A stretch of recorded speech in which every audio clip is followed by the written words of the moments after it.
تم نے آیا ہے بے شیر کا جھولا، فطر اس بالوں پر اور بھی دو چار سہانے لگ جائیں، کہا بانو نے یہ اصغر سے جا میرے لال، کہا بانو نے یہ اصغر سے جا میرے لال، آج تیروں کے تبسم کے نشانے لگ جائیں، آج تیروں کے تبسم میں نشانے لگ جائیں، نظر آئے کہیں دادا کہیں نانا کا جلال، نظر آئے کہیں دادا کہیں نانا کا جلال، آستین اونو محمد جو چڑھانے لگ جائیں، آستین اونو محمد جو چڑھانے لگ جائیں۔ یہ جو ننھی سی ہسی دامن عاشور میں ہے، یہ جو ننھی سی ہسی دامن عاشور میں ہے، شرح اس کی جو کرے دنیا زمانے لگ جائے، بک نہیں سکتا کوئی اشک ازا کا موتی، بک نہیں سکتا کوئی اشک ازا کا موتی، چاہے قیمت میں زمانے کے خزانے لگ جائیں، چاہے قیمت میں زمانے کے خزانے لگ جائیں، اور پھول گر جائے جو تابوت علی اکبر سے، پھول گر جائے جو تابوت علی اکبر سے، آ کے یوسف انہیں پلکوں سے اٹھانے لگ جائیں، آ کے یوسف انہیں پلکوں سے اٹھانے لگ جائیں، اے سکینہ کے چچا اتنی اجازت دے دے، اے سکینہ کے چچا اتنی اجازت دے دے، تیری جالی سے مرادوں کے بہانے لگ جائیں، کتنا برحال ہے یہ شام غریبہ کا سفر، نوحے تھم جائیں تو سناٹے رلانے لگ جائیں، نوحے تھم جائیں تو سناٹے رلانے لگ جائیں۔ باوجود بلند نعرے سلوات۔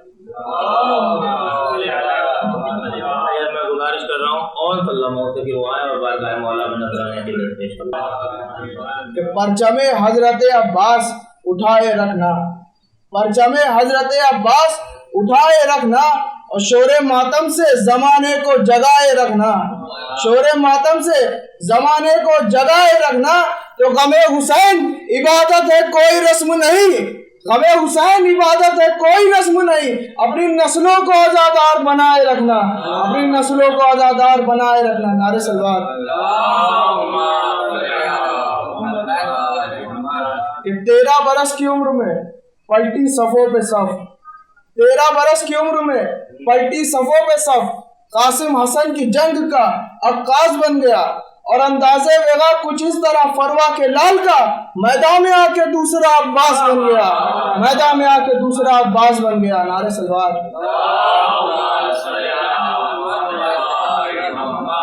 کہ حسین زندہ ہے دستور زندگی کی طرح، حسین زندہ ہے دستور زندگی کی طرح، اور شہید مرتا نہیں عام آدمی کی طرح، شہید مرتا نہیں عام آدمی کی طرح، تو یزید ڈوب گیا شام کے اندھیروں میں، حسین پہلے ہے دنیا میں روشنی کی طرح، حسین پہلے ہے دنیا میں روشنی کی طرح۔ نعرہ سلوات۔ آئیے اب میں گزارش کرتا ہوں جناب حسن عسکری صاحب سے کہ دعائیں اور بارگاہ مولا میں نذرانے کی درپیش۔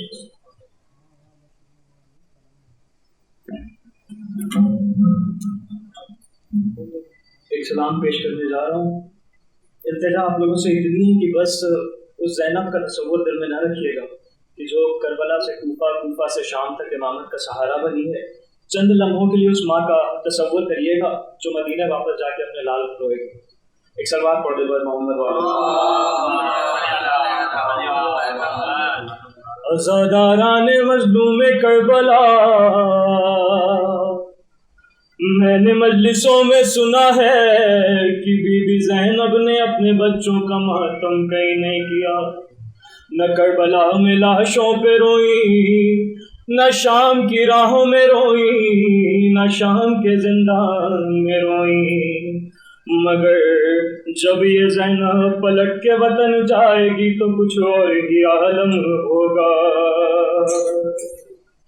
اب جو پلٹ کے وطن جائے گی زینب،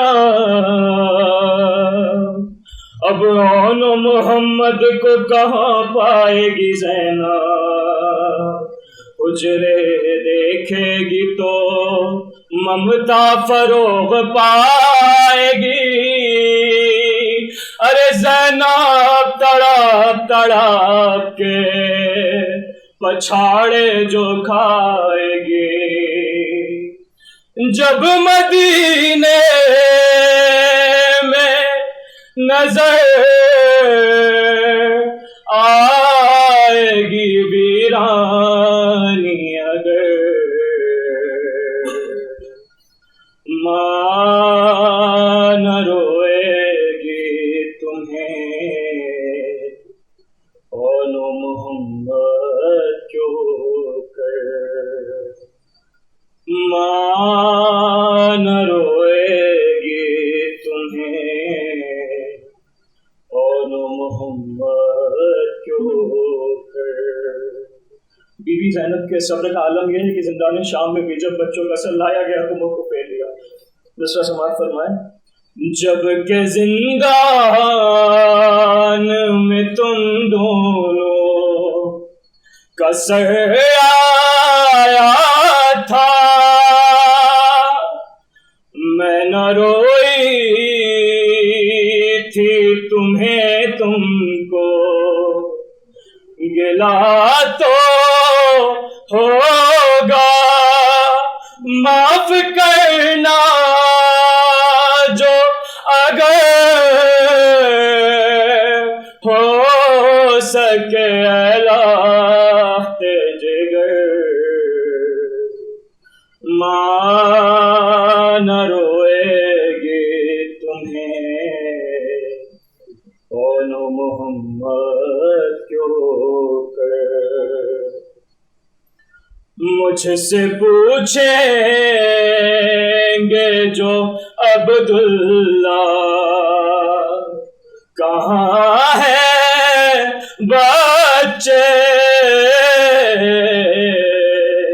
زینب پہ کیا وقت آ گیا کہ جب پلٹ کے وطن آئی ہے تو والی پہچان نہیں پا رہے، سوال کر رہا ہے کہ کون ہوئی بھی۔ سماعت فرمائے سر کہ مجھ سے پوچھیں گے جو عبداللہ کہاں ہے بچے، اور کیا وجہ ہے میری نظروں سے نہا ہے بچے، کیا جواب ان کو یہ ماں دے گی میرے راشق قمر، ماں نہ روئے گی تمہیں اونو محمد کیوں کر، اور حجرے دیکھوں گی تمہارے تو تڑپ جاؤں گی، کس طرح سے دل بیتاب کو بہلاؤں گی، اب نہیں لوٹ کے آؤ گے میرے نور نظر، ماں نہ روئے گی تمہیں اونو محمد کیوں کر۔ ماں کا دل ہی جانتا ہے کہ جب بچے پردیس چلے جاتے ہیں تو کیا عالم ہوتا ہے۔ سماعت فرمائیں کہ بیوی کیا فریاد کر رہی ہے کہ تم نہیں پاس تو نازب میں اٹھاؤں کس کے، حجرے ہاتھوں سے بھلا اب میں سجاؤں کس کے، اور کاش مر جاتی تیرے ساتھ ہی دکھیا مادر، ماں نہ روئے گی تمہیں اونو محمد کو، اور تم نہیں پاس تو ہے اب بھی مزہ کیا جینے میں، ہائے اس غم سے پھٹا جاتا ہے دل سینے میں، اور کون اب مجھے کو پکارے گا بھلا ماں کہہ کر، ماں نہ روئے گی تمہیں اول محمد جو کر، اے میرے لال تیرے بعد غضب ہم پہ ہوا.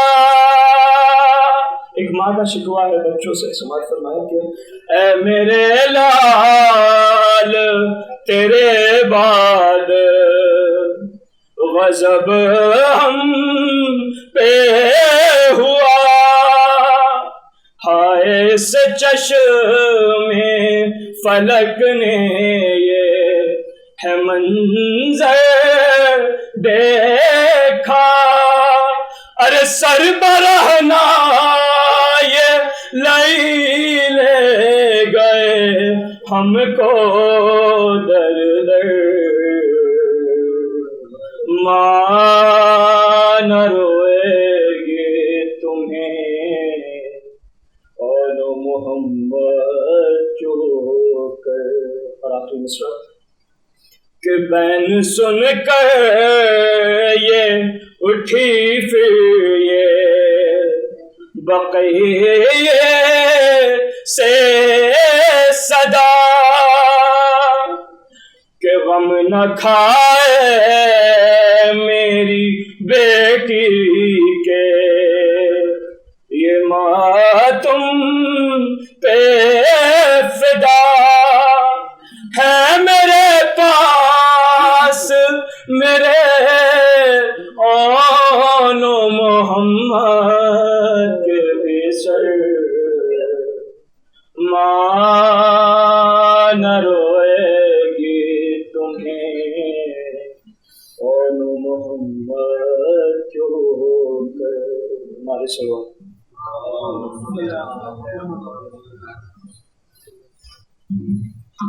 آئیے میں گزارش کرتا ہوں مطلب ادب حجت الاسلام کی عالی جناب مولانا سید محمود الدین صاحب فرماتے ہیں دعائیں اور میں اس کو ختم فرمائیں. نعرہ تلوار. اعوذ باللہ السمیع العلیم من الشیطان اللعین الرجیم. بسم اللہ الرحمن الرحیم. الحمد للہ الذی هو الحق المبین والصلاة والسلام والتحیۃ والإكرام على العبد المرتضى والنبي المجتبى والرسول المصطفى أبي القاسم محمد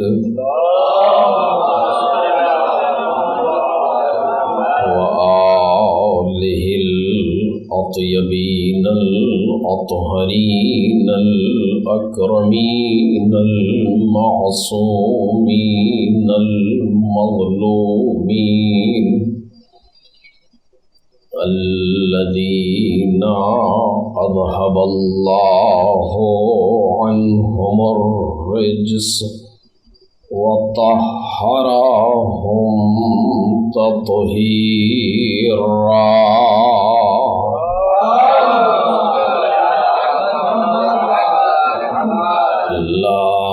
سيما ابن الزهراء بقية الله وآيته الكبرى واللعنة الأبدية على أعدائهم أجمعين. أما بعد فقد قال سيد الشهداء عليه الصلاة والسلام من كان باذلا فينا مهجته وموطنا على لقاء الله نفسه فليرحل معنا فإني راحل مصبحا إن شاء الله تعالى صلوات محمد.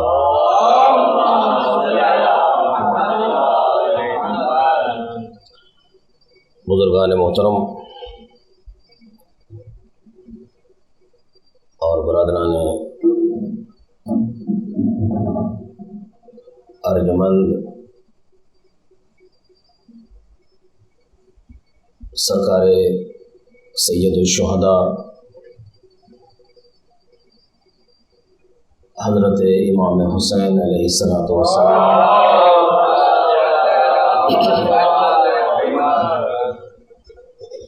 کے ایک خطبے کا آخری فقرہ ہے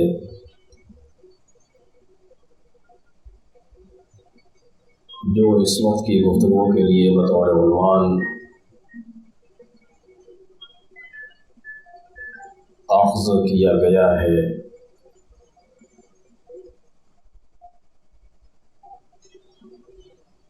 ارشاد ہو رہا ہے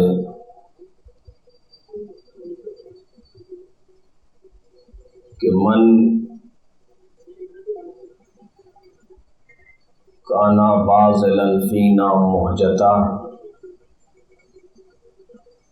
وموطنا علی لقاء اللہ نفسہ فلیرحل معنا، کہ جو اپنا خالص ترین خون ہماری راہ میں نثار کرنا چاہتا ہو، اور جس نے پروردگار سے ملاقات کے لیے اپنے آپ کو آمادہ کر لیا ہو، وَلْيَرْحَلْ مَعَنَا، وہ ہمارے ساتھ سفر کرے۔ فَإِنِّي رَاحِلٌ مُصْبِحًا انشاء اللہ تعالی، میں کل صبح انشاءاللہ سفر کرنے والا ہوں۔ یہ خطبہ امام حسین نے مکے میں دیا، اور جیسا کہ خود اس فقرے سے واضح ہے کہ یہ بات 7 ذی الحج کو کہی گئی ہوگی،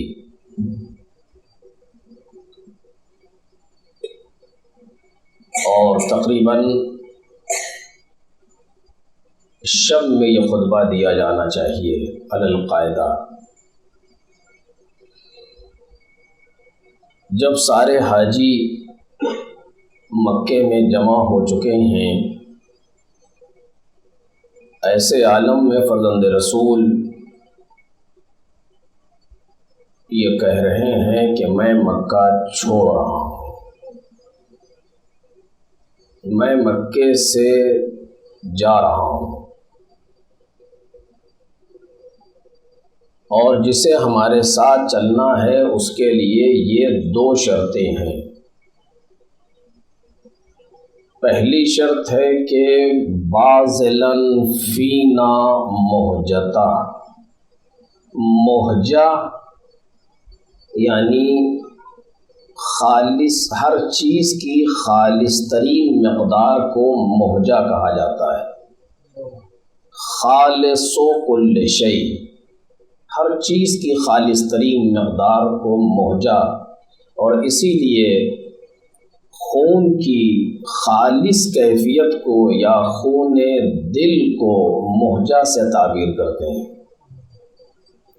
باذلاً بذل کرنا، نثار کرنا، نچھاور کرنا، فدا کرنا، جو اپنا خالص ترین خون لہو ہماری راہ میں نثار کرنا چاہتا ہو، پہلا مسئلہ۔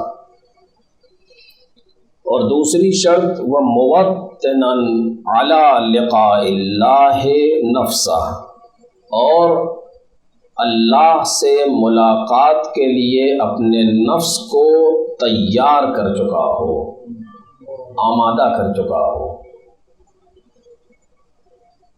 فَلْيَرْحَلْ مَعَنَا، وہ ہمارے ساتھ کوچ کرے۔ فَإِنِّي رَاحِلٌ مُصْبِحًا، ہم کل صبح، اس جملے سے لگ رہا ہے کہ یہ بات 7 کی رات کی ہونی چاہیے۔ فَإِنِّي رَاحِلٌ مُصْبِحًا، انشاءاللہ تعالی ہم کل صبح سفر کرنے والے ہیں۔ میرے عزیزو، سب سے زیادہ جس واقعے کا تذکرہ کیا جاتا ہے وہ ہے واقعہ کربلا۔ اس سے زیادہ تذکرہ کیا جانے والا ہمارے پاس کوئی دوسرا واقعہ نہیں ہے۔ پورا سال جس واقعے کا ذکر ہوتا ہے وہ ہے واقعہ کربلا۔ ایک اور دوسری بات یہ کہ پروردگار عالم نے جس واقعے کو سب سے زیادہ بیان کروایا وہ ہے واقعہ کربلا۔ یعنی صرف ایسا نہیں ہے کہ ہم ذکر کرتے ہیں کربلا کا، نہیں، سب سے زیادہ جس واقعے کا تذکرہ پروردگار نے کروایا ہے وہ ہے کربلا۔ کون سا ایسا نبی ہے جس کے سامنے واقعہ کربلا بیان نہیں کیا گیا؟ کون سا ایسا رسول ہے جو واقعہ کربلا پر رویا نہیں؟ میں نے سال گزشتہ ایک تقریر میں بیان کیا تھا کہ جناب آدم سے جب بات شروع ہو رہی ہے تو پیغمبر اکرم تک یہ بات جا رہی ہے، ہر نبی ایک کے بعد دیگر کربلا کے واقعے پر رو رہا ہے۔ ابھی آدمی کا تصور نہیں پیدا ہوا، جناب آدم وجود میں آئے ہیں اور کربلا کا واقعہ بیان کر دیا گیا۔ جناب موسیٰ کی جب ملاقات جناب خضر سے ہوئی ہے تو جو سب سے پہلا مسئلہ آپس میں گفتگو میں لایا گیا وہ ہے واقعہ کربلا۔ عجب، یعنی جس واقعے کو پروردگار عالم نے بھی سب سے زیادہ بیان کروایا وہ واقعہ کربلا ہے، اور ہم بھی جس واقعے کو سب سے زیادہ پورا سال بیان کرتے ہیں وہ واقعہ کربلا ہے۔ آخر ایسا کیوں ہے؟ صرف اس بات پر مختصر سی گفتگو آپ کے سامنے کرنا چاہوں گا اور بس۔ کیوں ہے اتنا زیادہ؟ کوئی خاص بات اس میں ہونی چاہیے یا ایک ایسے ہی ہے پروردگار عالم نے چاہا کہ یہ ہوتا رہے اور ہو رہا ہے؟ ایسا کیوں ہے کہ جہاں پر جناب امام رضا علیہ الصلوۃ والسلام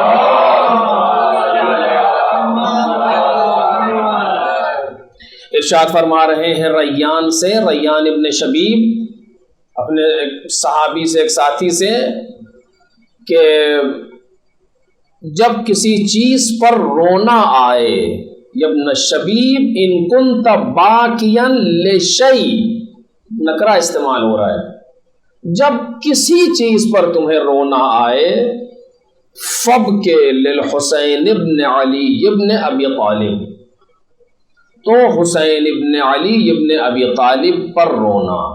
کیوں؟ امام نے ایک علت بیان کی، فَإِنَّهُ ذُبِحَ كَمَا يُذْبَحُ الْكَبْشُ، اس طریقے سے ذبح کر دیا گیا جیسے کسی جانور کو ذبح کرتے ہیں۔ یہ ایک مسئلہ ہے جو امام اس کو جس چیز سے جوڑ رہے ہیں، لیکن یہ کیوں نہیں کہہ رہے کہ جب تمہیں کسی چیز پر رونا آئے تو ہمارے جد علی ابن ابی طالب پر گریہ کرنا۔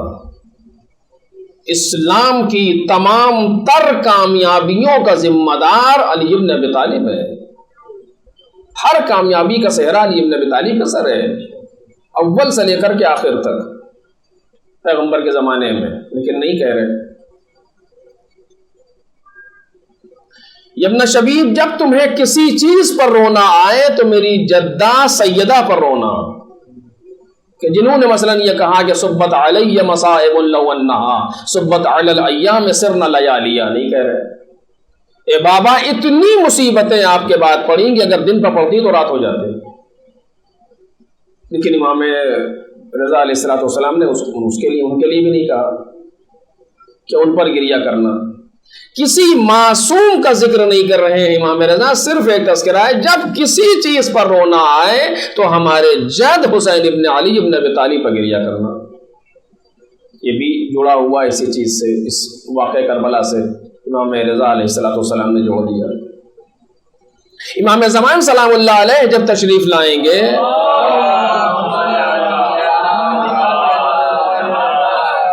دیوار کعبہ سے پشت لگا کر کے کھڑے ہوں گے تو آواز دیں گے یا اہل العالم ان جدی الحسین قتلوا عطشانا، اے دنیا والوں ہمارے جد حسین کو پیاسا قتل کیا گیا. یہاں بھی وہی تذکرہ ہے. کیوں ہے آخر اس طریقے سے؟ ہمیں سوچنا چاہیے. گفتگو تو بلانی ہے لیکن میں اتنا آپ کے سامنے عرض نہیں کر پاؤں گا. کیوں ہے اتنا زیادہ سرکار سید الشہداء کے لیے؟ اگر مسئلہ امام کے قتل ہونے کا ہے تو امام سب ایک طریقے سے ہیں، فرق نہیں پڑتا. مولا کائنات سلام اللہ علیہ مسجد کوفہ میں اس عالم میں قتل کیے جا رہے ہیں، سر پر ضربت لگ رہی ہے، کوئی آسان مرحلہ ہے؟ علی بن ابی طالب کی شہادت کوئی شوخی ہے کہ جہاں عالم تہو بالا ہو رہا ہے مولا کائنات کی شہادت پر؟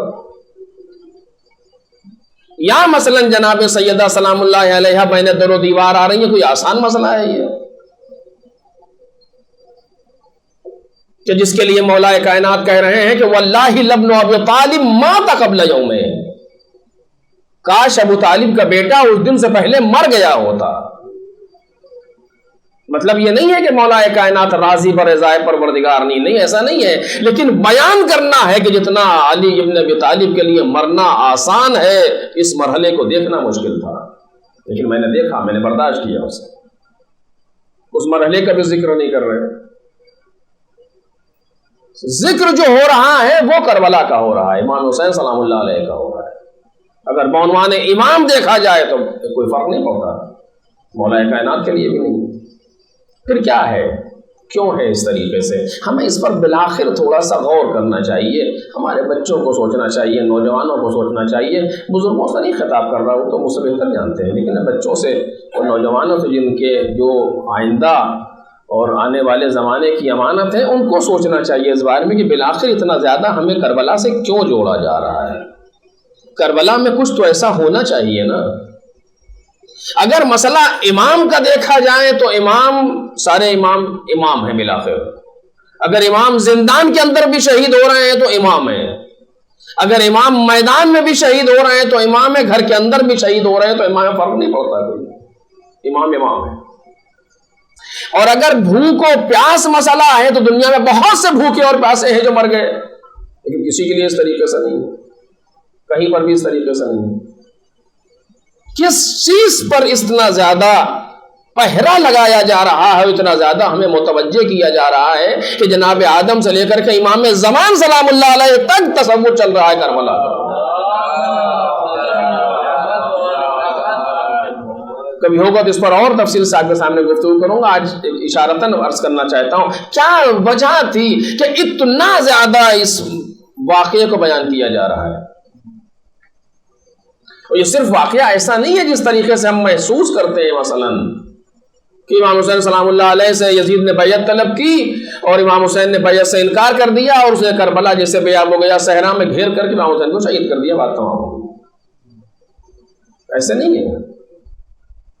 اور اس پر باقاعدہ ہمیں بحثیں کرنی چاہیے اور سوچنا چاہیے اس بارے میں کہ صرف اتنا ہی نہیں ہے کہ امام حسین سلام اللہ علیہ نے بیعت سے انکار کر دیا اور اس نے اس بیعت سے انکار کی وجہ سے وہ قتل کر دیا، بات ختم ہو گئی. اگر اتنا ہی ہے تو پھر تو کوئی خاص بات نہیں تھی اتنے میں. تو دیگر ائمہ طاہرین کے یہاں بھی اس طریقے سے پایا جاتا ہے. مولا کائنات کو بھی اس ملعون نے اسی جرم میں قتل کر دیا. دیگر ائمہ طاہرین کو بھی کسی کو زہر سے کسی چیز سے اس طرح سے قتل کر دیا. نہیں، بلکہ مسئلے کو اور زیادہ دقیق ہونا چاہیے. جو واقعہ پیش آ رہا ہے، یزید کی کتنی حیثیت ہے کہ امام حسین سلام اللہ علیہ اپنے آپ کو اس کے لیے فدا کریں، اس کے لیے خرچ کریں.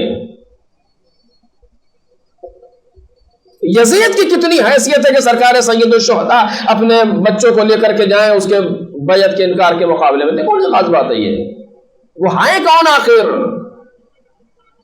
بلکہ اس کربلا کے میدان میں کوئی بہت بڑا کام انجام پا رہا ہے. توجہ دے سے اس کے لیے اتنی بڑی قربانی پیش کی جا رہی ہے اور اتنا بڑا کام کیا جا رہا ہے کہ وہ کام اتنا اہم ہے، وہ کام اتنا ضروری ہے کہ اس کے لیے پروردگار عالم نے جناب آدم سے انتظام شروع کیا ہے.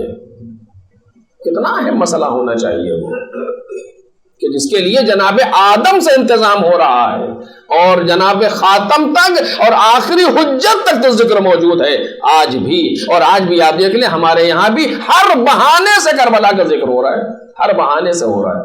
چونکہ امام نے فرمایا ہے کہ جب کسی چیز پر رونے کا جی چاہے تو ہمارے جد پر رونا. اگر اب تمہارا بھائی مر جائے اور رونے کا دل چاہے تو ہمارے جد پر رونا. اگر تمہارا باپ مر جائے اور رونے کا دل چاہے تو ہمارے جد پر رونا. اگر تم پر کوئی مصیبت آ جائے رونے کا دل چاہے تو ہمارے جد پر رونا. اس لیے ہمارے یہاں ہر موقع پر کوئی نہ کوئی بہانہ آ جاتا ہے مجلس حسین کے لیے. یہ کوئی ایسے ہی نہیں ہے، امام رضا سلام اللہ علیہ کی فرمائش ہے، آپ نے فرمایا ہے. تو کوئی ایسا کام وہاں انجام پانا چاہیے اس بے آب و گیا صحرا میں جسے کہا جائے کہ جہاں امام حسین سلام اللہ علیہ اپنی قربانی پیش کر رہے ہیں، وہاں کوئی تو ایسا کام ہونا چاہیے جس کی وجہ سے اتنی شدت ہے جو سرکار سید الشہداء انجام دے رہے ہیں. اور میں شاید پوری بات تو نہیں کہہ پاؤں گا. امام حسین سلام اللہ علیہ جب مدینے سے چلے ہیں، ذرا توجہ کریں، آغاز سفر کو ذکر کرنا چاہتا ہوں. جب مدینے سے چلے ہیں تو انداز کیا ہے اس واقعے کی ابتدا میں؟ آپ کے سامنے واقعہ موجود ہے، میں اس پر زور نہیں دوں گا، صرف ایک لفظ کہنا چاہتا ہوں. تقریباً 27 تاریخ ہونی چاہیے رجب کی یا 26 کہ جب ولید نے امام حسین کو بلایا رات کی تاریکی میں، بیٹھے مسجد میں گفتگو کر رہے تھے، اس نے بلایا تو قاصد آیا کہ چلیے آپ کو ولید بلا رہا ہے. کہا تم چلو ہم آ رہے ہیں. چلا گیا، آپس سے گفتگو ہوئی کہ اس ٹائم کیوں بلا رہا ہے آپ کو وہ؟ عبداللہ ابن زبیر، عبداللہ ابن عمر اور دوسرے لوگ کے ساتھ بیٹھے امام حسین سلام اللہ علیہ کی. آپس میں گفتگو تبادلے خیال ہونے لگا کہ شاید اس لیے شاید اس لیے. امام نے کہا کہ میں یہ سمجھتا ہوں کہ امیر شام دنیا سے گزر گیا ہے، اس کا بیٹا تخت خلافت کا بیٹا ہے، بیعت کے لیے بلا رہے ہیں. ظاہر سی بات ہے امام کا خیال حجت ہے. اتنی دیر میں پھر قاصد آ گیا کہ ولید آپ کا منتظر ہے، کام کہہ چکا، تم چلو ہم آ رہے ہیں. مسجد سے اٹھے، بیت الشرف آئے، گھر آئے. آنے کے بعد بنی ہاشم کو ساتھ لیا. انتظام دیکھیں، بنی ہاشم کو ساتھ لیا تو اس نے رات میں ہمیں بلایا ہے، خطرہ ہے کوئی تو ہمارے ساتھ چلو. سب کو لے کر کے ساتھ آئے، آ کر کے دربار کے باہر روک دیا. اس نے ہمیں اکیلے بلایا ہے، ہم اکیلے جائیں گے، اگر آواز بلند ہو تو اندر آ جانا. انتظام امام حسین سلام اللہ علیہ کا. اس نے اکیلے بلایا ہے، ہم اکیلے جائیں گے، لیکن اگر ہماری آواز بلند ہو جائے تو تم اندر آ جانا. سارے بنی ہاشم دروازے کے باہر موجود ہیں. امام حسین اکیلے گئے. اس نے احترام کیا، جانتا تھا، پہچانتا تھا، برابر بٹھایا. اس کے بعد خط دے دیا ولید نے یزید کا. امام حسین نے خط کو دیکھا اور کہا سنو، یہ ایسا مسئلہ ہے جو رات کی تاریکی میں بیان نہیں کیا جاتا. مجھے بھی نہیں لگتا ہے کہ تم رات کی تاریکی میں اس مسئلے کا جواب سننا چاہو گے. کل تم سب کو بلاؤ، لوگوں کو، ہم بھی آتے ہیں اور پھر آ کر کے ہم اپنے موقف کا اظہار کریں گے. تو ولید نے کہا آپ کل آئیں گے؟ کہا بالکل آؤں گا. کہا ٹھیک ہے، کل آپ آئیے گا، سب کے سامنے بیان کریں گے اس مسئلے کو. امام حسین اٹھ کے چلنے لگے. ابھی اٹھ کے جانا چاہتے تھے کہ مروان ملعون جو وہاں بیٹھا تو اس نے کہا ولید یا بیعت لے لے یا سر قلم کر لے، اگر آج حسین نہیں آئیں گے.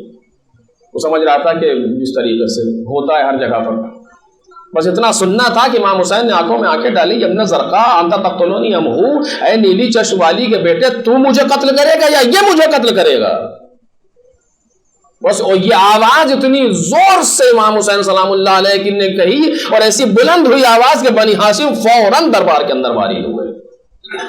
اور قریب تھا کہ وہیں پر ایک خوریزی شروع ہو جائے، لیکن امام نے اشارے سے روک دیا جناب عباس سلام اللہ علیہ کو۔ اب اس کے بعد جو جملے کہے ہیں توجہ کیجئے گا، کہتے ایھا الامیر انا اہل بیت النبوہ، اے امیر سن، ولید سے خطاب کر رہے ہیں، اے امیر سن، انا اہل بیت النبوہ، ہم اہل بیت نبوت ہیں، وَمَعْدَنُ الرِّسَالَہ، ہم رسالت کی کان ہیں۔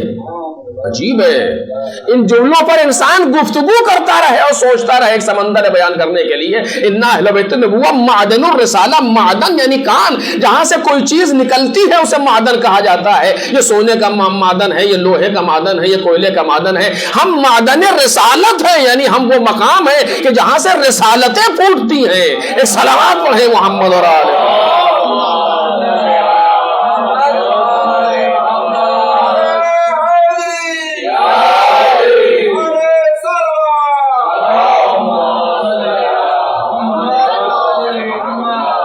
وَمَعْدَنُ الرِّسَالَہ اِنَّا أَهْلُ بَيْتِ النُّبُوَّةِ وَمَعْدَنُ الرِّسَالَہ وَمُخْتَلَفُ الْمَلَائِکَہ، ہم ملائکہ کے آنے جانے کی جگہ ہیں۔ یہ جناب امام حسین ولید کے دربار میں خطبہ دے رہے ہیں، ہم ملائکہ کے آنے جانے کی جگہ ہیں۔ بنا فتح اللہ و بنا ختم، سن، اس کائنات کو پروردگار نے ہمارے ذریعے سے شروع کیا ہے، ہمارے ذریعے سے ختم کرے گا۔ ایک صلوات پڑھیں محمد اور آلہ۔ مکمل اپنا تعارف کرا رہے سرکار سید الشہداء، چونکہ ایسے ہی نہیں ہے، ایک ایسے بڑے کام کے لیے جا رہے ہیں کہ جہاں یہ تعارف ضروری ہے امام حسین کے لیے۔ ایھا الامیر انا اہل بیت النبوہ ومعدن الرسالہ ومختلف الملائکہ بنا فتح اللہ وبنا ختم۔ ویزید رجل فاسق شارب خمر قاتل النفس المحرمہ معلن بالفسق۔ یزید پہ تعارف کرایا، وہ جانتا ہے کہ یزید کون ہے، یزید مرد فاسق ہے، یزید شراب خار ہے، شراب پینے والا ہے، یزید نفس محترم کو قتل کرنے والا ہے، یزید فسق و فجور کا اعلان کرنے والا ہے۔ یعنی اپنے صفات بھی بتا رہے ہیں، اس کے صفات بھی بتا رہے ہیں۔ پہچانو، حسینیت کو بھی پہچانو اور یزیدیت کو بھی پہچانو، حسینیت کی بھی معرفت پیدا کرو، یزیدیت کی بھی معرفت پیدا کرو، حسینیت کے صفات کو پہچانو، یزیدیت کے صفات کو پہچانو۔ ایک صلوات پڑھیں محمد اور آلہ۔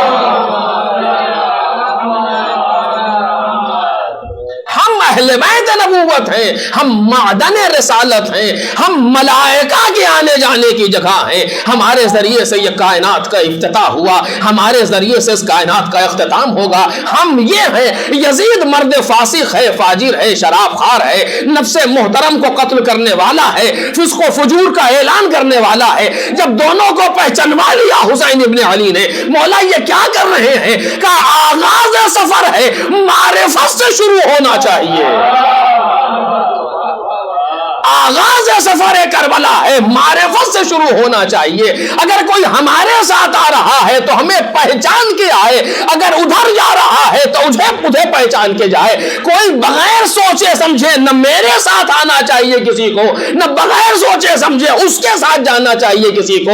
کل کوئی یہ نہ کہہ دے کہ ہمیں نہیں معلوم تھا کہ وہ کون ہے، ہم نہیں پہچانتے تھے کہ آپ کون ہیں۔ اپنا بھی تعارف کرا دیا، اس کا بھی تعارف کرا دیا۔ اب تمہارے حوالے ہے اختیار، چاہے اس کو انتخاب کر لو یا اسے انتخاب کر لو۔ ایک صلوات پڑھ دے محمد۔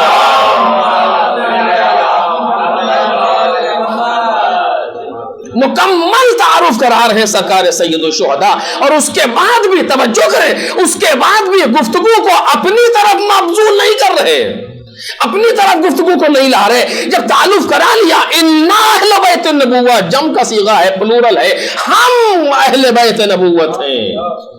ہم معدن رسالت ہیں، ہم ملائکہ کے آنے جانے کی جگہ ہیں، ہمارے ذریعے سے کائنات کی ابتدا ہے، ہمارے ذریعے سے کائنات کا اختتام ہے۔ اپنا مکمل تعارف کرایا اور اس کے بعد کہتے ہیں مثلی لا یبایع لمثلہ، مجھ جیسا اس جیسے کی بیعت نہیں کر سکتا۔ ایک صلوات پڑھے محمد اور آلہ۔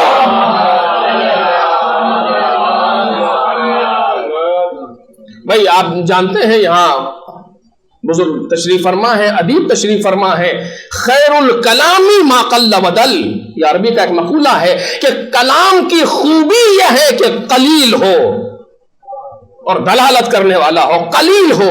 سرکار سید الشہداء سے بہتر کون ہے بولنے والا؟ کہہ سکتے تھے انا لا ابایعہ، ختم ہو گئی بات۔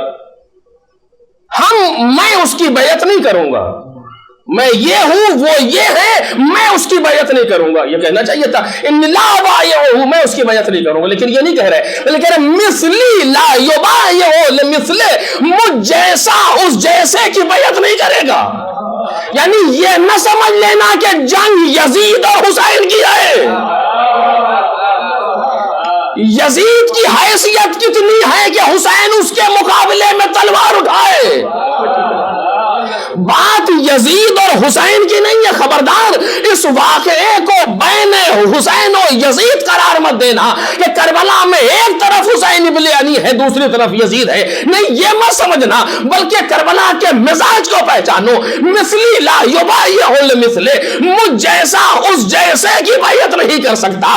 کربلا کا آغاز 28 رجب سے نہیں ہے، کربلا کا اختتام 8 ربیع الاول یا 10 محرم میں نہیں ہے، بلکہ آغاز کربلا بہت پہلے ہے، انجام کربلا بہت بعد ہے۔ کیسے کہ مثلی لا یبایع لمثلہ، مجھ جیسا اس جیسے کی بیعت نہ کر سکے گا۔ جہاں تک میرے جیسا ہوگا کبھی اس کے جیسے کے سامنے جھک نہیں سکتا۔ ایک صلوات پڑھ دے محمد اور آلہ۔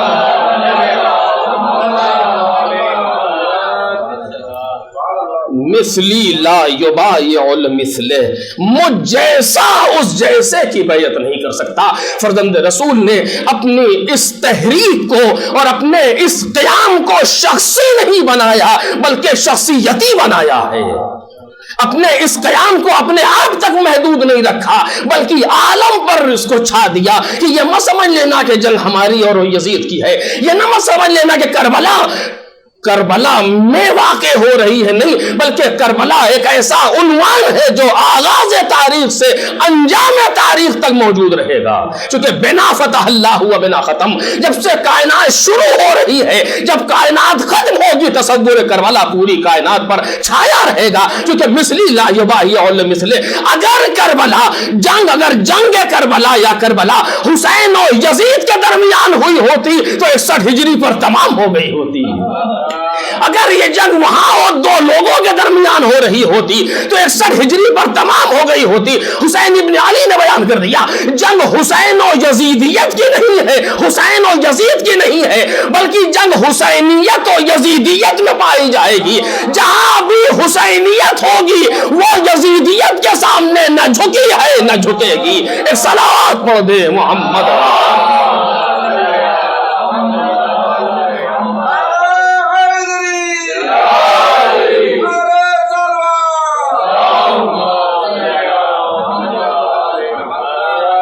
بس میں بات کو اپنی آخری منزل سے قریب کر رہا ہوں عزیزوں۔ پہلے مرحلے پر سرکار سید الشہداء نے بیان کر دیا کہ اگر تمہیں اس راہ میں قدم رکھنا ہے تو انتخاب معرفت کے ساتھ کرو،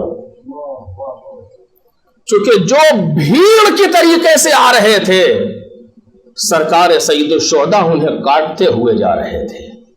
آپ اٹھا کر کے دیکھیں، ایک مجمع چل رہا ہے امام حسین کے ساتھ، لیکن امام نے ایسی تقاریر کی ہیں کہ سارے کے سارے چھٹتے جا رہے ہیں، چونکہ امام ایک ایسے میدان میں لانا چاہتے ہیں، اس کو اس وقت نہیں بیان کر پاؤں گا، ایسے میدان میں لانا چاہتے ہیں جو ایک فیصلہ کن میدان ہے، کیسے انشاءاللہ کبھی اور اس میدان میں لانا چاہ رہے ہیں، لہٰذا ہر ایک کو نہیں لے جا سکتے اور ہر ایک کربلا آ بھی نہیں سکتا۔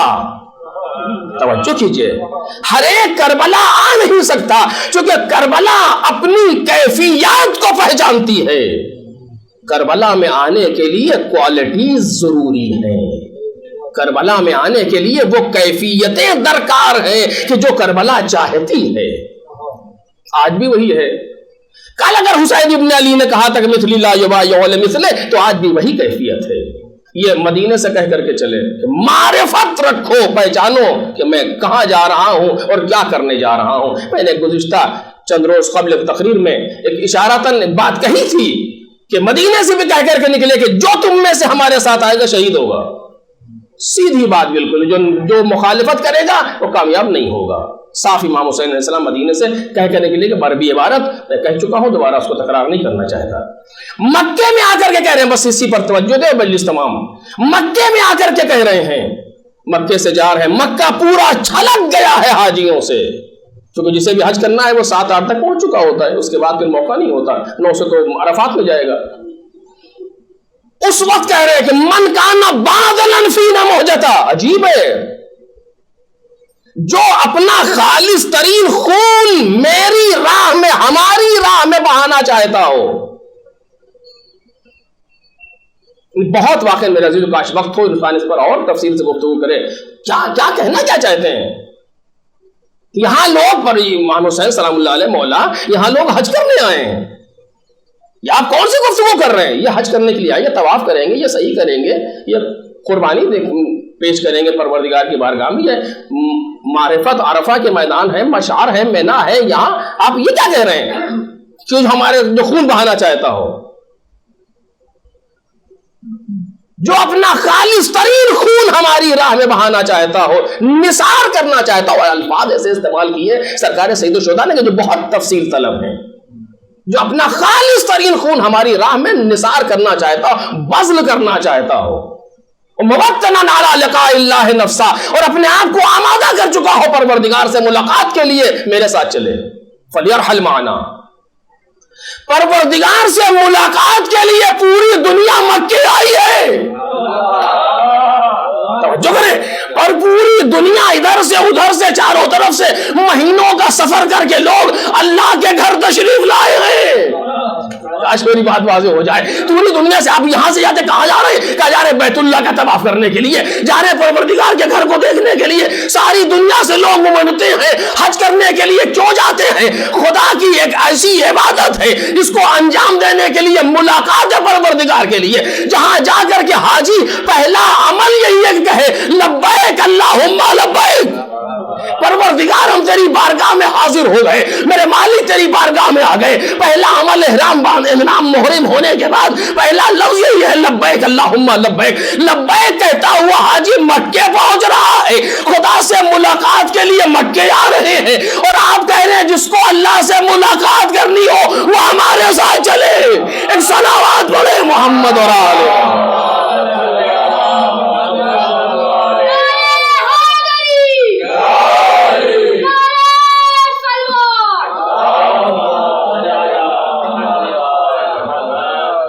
توجہ کریں اس مسئلے پر، وَمُوَطَّنًا عَلَىٰ لِقَاءِ اللَّهِ نَفْسًا، اور جس نے پروردگار سے ملاقات کے لیے، لقاء اللہ، لقاء یعنی ملاقات، اللہ سے ملاقات کے لیے اپنے آپ کو آمادہ کر لیا، فَلْيَرْحَلْ مَعَنَا، وہ ہونا تو یہ چاہیے تھا، جس نے اللہ سے ملاقات کے لیے اپنے آپ کو آمادہ کر لیا، فَلْيَحِجْ، وہ حج کرے، وہ طواف کرے، وہ وقوف کرے عرفات میں، وہ مینا میں جا کے قربانی کرے، وہ مشعر سے شعور لے، کچھ نہیں، وہ ہمارے ساتھ چلے۔ فرزند رسول سارے کے سارے یہاں جمع ہوئے ہیں، خدا سے ملاقات کے لیے آپ کہاں لے جا رہے ہیں؟ کہ یہی تو معرفت دلانا چاہتا ہوں، یہی تو بتانا چاہتا ہوں کہ مجھے پہچانو، امام کو پہچانو، کربلا کو پہچانو۔ ایک صلوات پڑھے محمد اور آلہ۔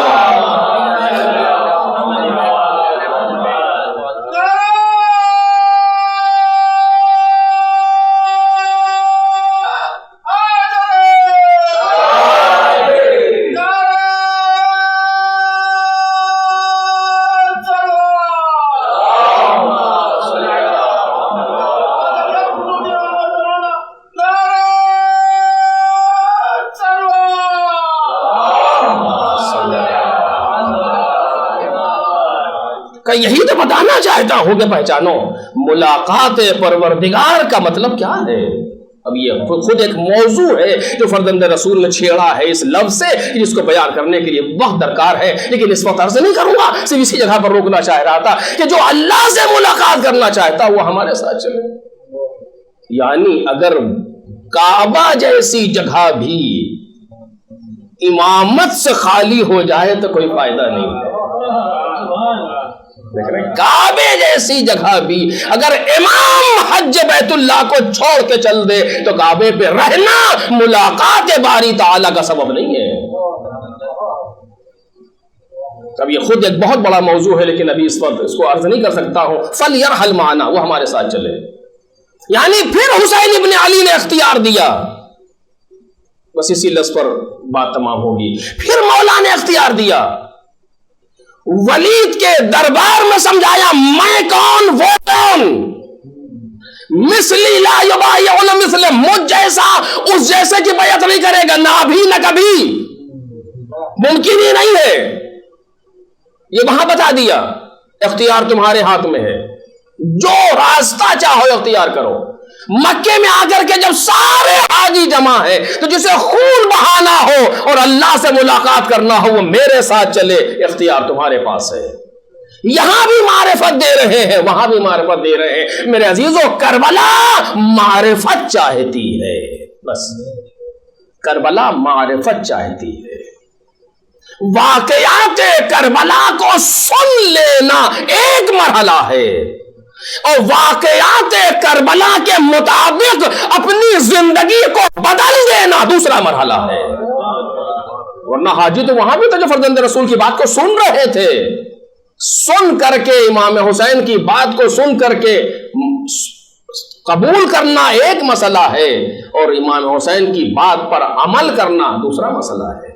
بہت سی باتیں ہیں جو روک رہا ہوں، وقت تمام ہو گیا، اسی جگہ بات کو ختم کر رہا ہوں میرے عزیزوں کہ اگر انسان کربلا کے تقاضوں کو پورا کرے گا تو کامیابی اس کا مقدر ہے، اور اگر کربلا کے تقاضوں کو پورا نہیں کر رہا تو مسائل واقعاً سخت ہیں. کربلا اتنا آسان تصور نہیں ہے. میں نے عرض کیا تھا گزشتہ تقریر میں اسی علاقے میں تقریباً کہ سب سے سخت امتحان اپنی قوم سے امام حسین نے لیا ہے. ایسا سخت امتحان کسی امام نے نہیں لیا اپنی قوم سے جتنا سخت امتحان امام حسین نے لیا. کیوں؟ وہ وجہ رہ گئی تھی، ابھی بھی باقی ہے کہ امام حسین اتنا سخت امتحان لے رہے ہیں اپنی قوم سے. ایک فیصلہ کن مورچہ آمادہ کرنا ہے. بس اس کے بعد کے مراحل انشاءاللہ کسی اور تقریر میں آپ کے سامنے گزارش کروں گا. اور آپ دیکھ لیجئے کہ امام حسین نے اختیار دیا ہے سامنے والوں کو. بس اسی جگہ بات ختم ہوگی. مکے سے کربلا کی طرف جا رہے ہیں. ایک جگہ پر دیکھا کہ خیمے لگے ہوئے ہیں. پوچھا کس کے خیمے ہیں؟ لوگوں نے بیان کیا کہ عبید اللہ ابن حر جعفی. امام نے کہا جا بلا کے لاؤ اسے. قاصد گیا بلانے کے لیے تو نہیں آیا، انکار کر دیا آنے سے. دیکھ رہے ہیں آپ، انکار کر دیا، نہیں آیا. امام حسین خود گئے ہیں اسے بلانے کے لیے. کیا کر رہے ہیں امام حسین؟ آپ سوچیں، انہیں ضرورت ہے کسی کی، یہ مددگار جمع کرنا چاہتے ہیں.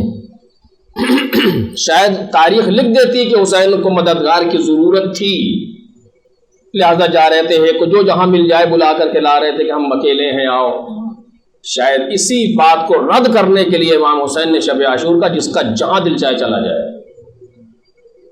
میں بیعتیں اٹھائے لے رہا ہوں، میں تمہیں اجازت دے رہا ہوں، جس کا جہاں دل چاہے چلا جائے. رات کی تاریکی سے فائدہ اٹھائے، جہاں دل چاہے چلا جائے. یعنی بیان کرنا ہے کہ حسین کو کسی کی ضرورت نہیں. خود گئے بلانے کے لیے عبید اللہ ابن حر جعفی کو.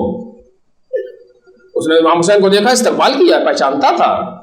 قریب گئے، رد و بدل ہوئی، کچھ گفتگو ہوئی.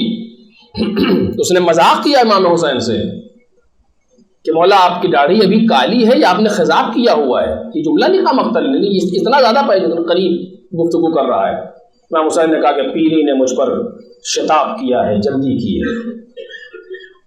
پھر اس کے بعد دونوں بیٹھے اور آپس میں گفتگو ہوئی. امام حسین نے اپنے مقصد کو بیان کیا تو کہتا ہے کہ ایسا کیجئے کہ میرا گھوڑا لیتے جائیے، یہ بہت تیز بھاگتا ہے،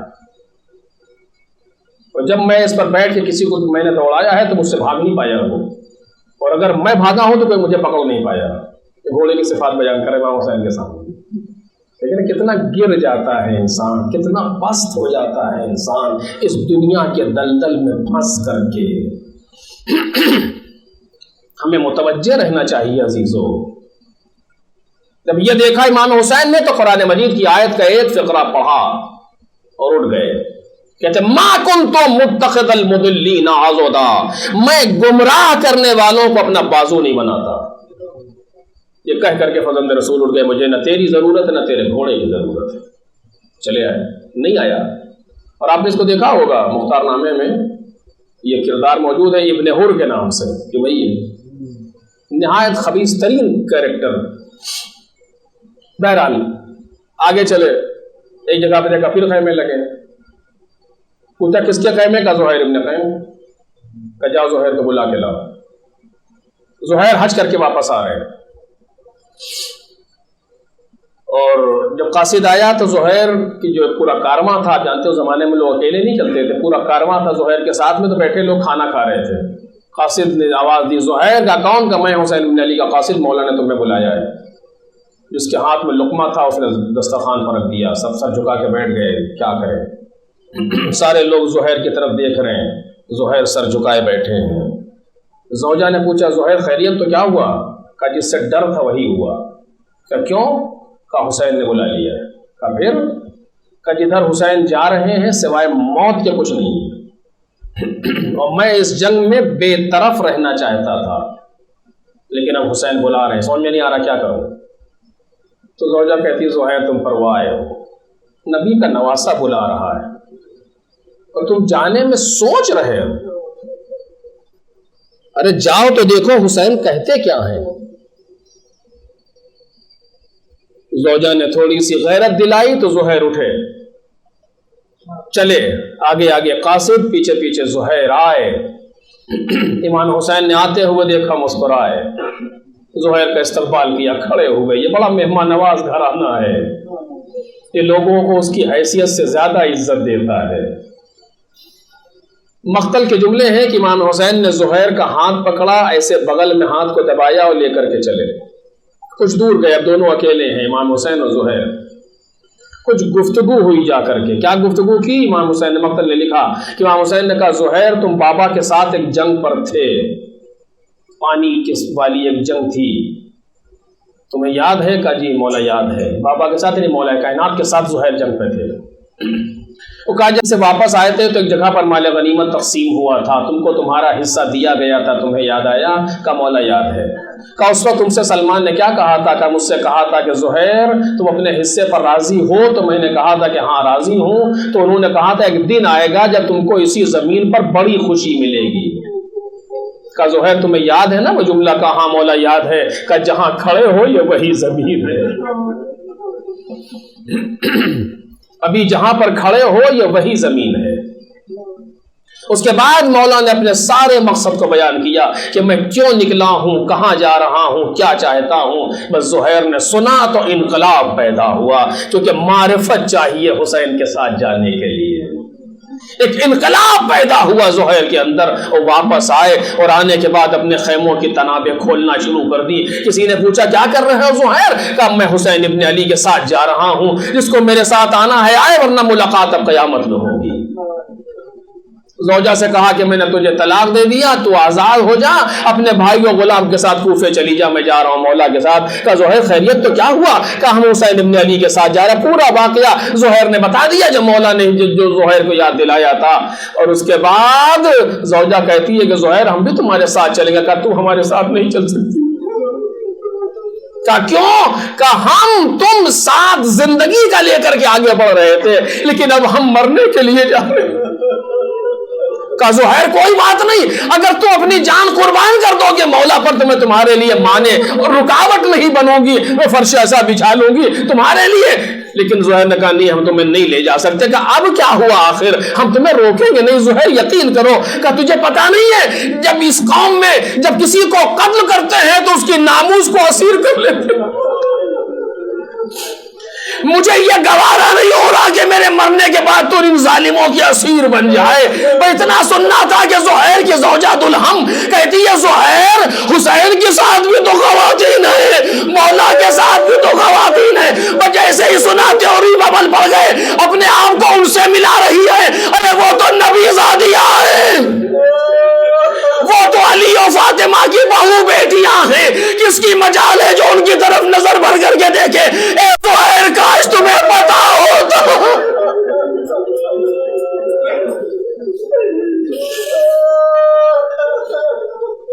بس میرے عزیز دو جملے اور سن لیجئے، مجلس تمام ہو گئی۔ زہیر نے اپنی زوجہ کو کوفے بھیج دیا اور زہیر کربلا آ گئے۔ کافی قربانیاں ہیں جناب زہیر کی اور کافی جملے ہیں چھوڑ رہا ہوں۔ کربلا میں آ کر کے زہیر شہید ہو گئے۔ یہ قافلہ 12 محرم کو کوفے پہنچا۔ ایک منادی نے ندا دی کہ کوفے والوں جمع ہو جاؤ، ایک شخص نے یزید کے خلاف خروج کیا تھا۔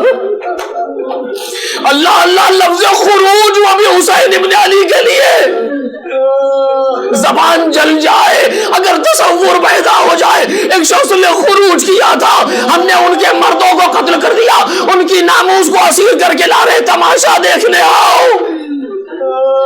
یہ اعلان زہیر کی زوجہ نے سنا، جلدی سے کوٹھے پر آئی، کہیں یہ وہی قافلہ تو نہیں ہے۔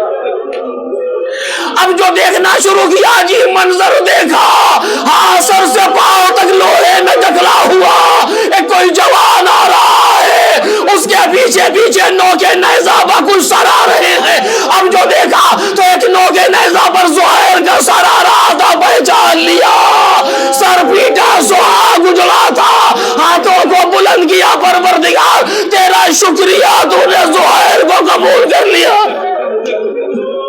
اللہ رے معرفت واقعہ کربلا، تو نے زہیر کو قبول کر لیا۔ قافلہ گزر گیا، آئی اور آنے کے بعد غلام کو بلایا کہ غلام میرا ایک کام کر دے، اس کام کے صلے میں تجھے آزاد کر دوں گی، کبھی بھی بتاؤ کیا ہے، کیا یہ کفن لے لے اور وہاں چلا جا جہاں یہ واقعہ ہوا اور جا کر کے زہیر کو کفن دے کر کے دفن کر دینا، اور جب تو واپس آئے گا تو تو آزاد ہو جائے گا۔ غلام لے کر کے چلا، پوچھتا ہوا پہنچا، اس نے جب سمجھا کہ واپس آ رہا ہوگا تو آ کر کے دوبارہ دروازے پر کھڑی ہوئی، دیکھا غلام واپس آ رہا ہے، خوش ہو رہی تھی کہ میں نے اپنے شوہر کی آخری خدمت کر لی۔ غلام قریب آیا تو پوچھتی ہے تو نے زہیر کو کفن دے کر کے دفن کر دیا، لیکن غلام کچھ بول نہیں رہا، صرف سر جھکائے گھوڑے پر بیٹھا ہے۔ اس نے پھر پوچھا ارے بولتا کیوں نہیں ہے؟ اس نے کفن نکال کے ہاتھوں پر لے لیا، کہا یہ کیا کیا تو نے میرا حکم نہیں مانا، میں تجھے کبھی آزاد نہیں کروں گی۔ تو کہتا بی بی آزاد کرو یا نہ کرو، لیکن یہ کام ہمارے بس کا نہیں تھا۔ کہا کیوں کیا ہوا؟ تجھے کربلا کا راستہ نہیں ملا؟ کہا نہیں راستہ تو مل گیا۔ کہا فوجیں لگی ہوئی تھی؟ کہا نہیں فوجیں بھی نہیں تھی۔ کہا پھر زہیر کا لاشا کربلا میں نہیں تھا؟ کہا نہیں لاشا بھی موجود تھا۔ ارے پھر تو نے کفن کیوں نہیں دیا؟ کہتا ہے بی بی تم نے ایک ہی کفن تو دیا تھا، سرزمین کربلا پر جا بجا لاشیں پڑے تھے، میں کفن لیے کھڑا تھا، مجھے شرم آ